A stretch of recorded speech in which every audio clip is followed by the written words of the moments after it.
జగన్ 2.2 అంటే కార్యకర్తలే నాకు మెయిను, పార్టీనే నాకు మెయిను అని చెప్తూ వస్తున్నారు జగన్మోహన్ రెడ్డి.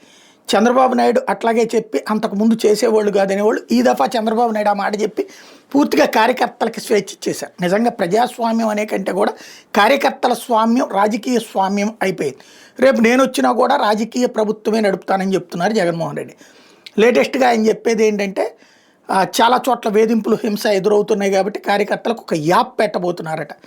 కార్యకర్తలు తమకు జరిగిన అన్యాయాన్ని తమ మీద పెట్టిన దొంగ కేసులు వాస్తవాలు ఏంటి అన్నటువంటి ఆ యాప్లో అప్లోడ్ చేస్తే వాళ్ళ తరపున ప్రైవేట్ కేసులు వేయటం, వాళ్ళ తరపున లీగల్ ఫైట్ చేయటం, ఎన్హెచ్ఆర్సీకి ఇవ్వాలా లేకపోతే మహిళా సంక్షేమానికి ఇవ్వాలా, ఎస్సీ ఎస్టీకి ఇవ్వాలా, అట్లాంటివి ఇవ్వడం ద్వారా హైకోర్టుకి వేయాలా, సుప్రీంకోర్టుకి వేయాలా, ప్రైవేట్ కేసు వేయాలా, ఇదంతా పార్టీ చూసుకుంటుందట.